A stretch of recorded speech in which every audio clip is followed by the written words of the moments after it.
به عقوبات هنا نشوفوا صادمة بسبب سوء سلوك اللاعبين وسوء سلوك المنظمين متناقضة مع نفسها وتجمع اللاعبين حول كيفاش المنتخب تعطي له جائزة اللاعب النظيف وبعد ذلك تسقط عليه عقوبات ب 415 ألف دولار بسبب سوء السلوك.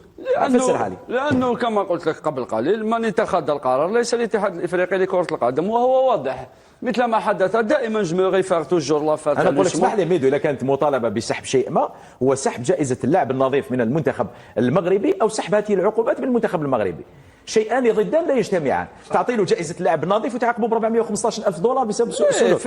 هذه واحده من اقسى العقوبات الماليه في تاريخ قاره افريقيا، تسقطها على راس منتخب وهذا المنتخب تعطي له جائزه اللاعب النظيف.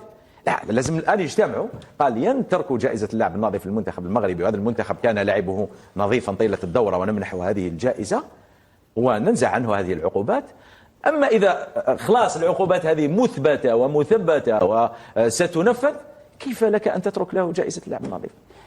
يخرج واحد من الكاف يشرح يقول هذه، لأنه أنا أرى بأنهما شيئان ضدان لا يلتقيان، خطان متوازيان لا يلتقيان. وأنا لما قلته في البداية، وعقبت لاعبين مغربيين قائد الفريق حكيمي والسيباري بسبب حادثة المناشف، وأصبحت ميدو احنا نقول الحق، مع العلم أنه والله عقوبة السيباري عقوبة كبيرة جدا جدا جدا. 100 ألف دولار على وقفة كان يحرس في حارس المنتخب السنغالي باش ما حارس من شافت الحارس السنغالي. وأنا شخصيا والله أتضامن معه، اسمح لي أمين، أتضامن مع السيباري لأنه لا يستحق هذه العقوبة الكبيرة، إيقاف لعدة مقابلات وعقوبة 100 ألف دولار.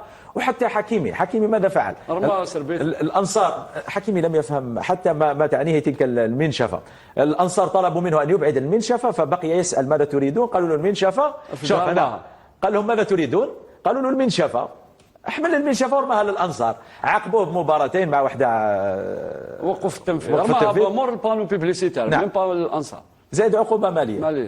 نعم، يعني فساد، فوضى، كوارث.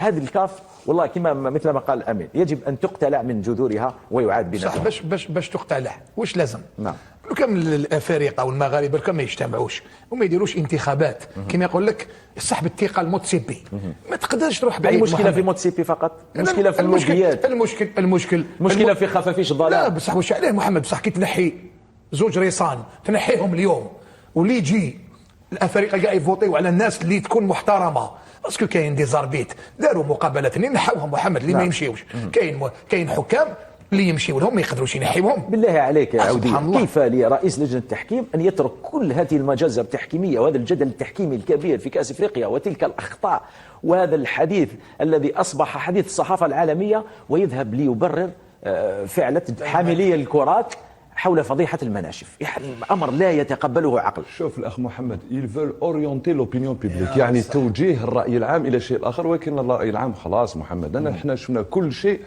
في الوقت في المومون اوبورتان، في الوقت المناسب وعلى المباشر، واشتغلنا طيلة سواء نحن هنا في الجزائر أو في بلدان أخرى حتى في أوروبا. الأخ محمد، أنا على حسب رأيي أنه كيف تفسر مثلا، أنا تكلمت على لجنة التحكيم، كيف تفسر في ركلات الحظ الحراس؟ انا ما نتكلملكش على الحراس العالميين التي طول حياتي منذ نعومه اظافري وانا اشاهد اوليفير كان وفاندر سار وبوفون عندهم المنشفه.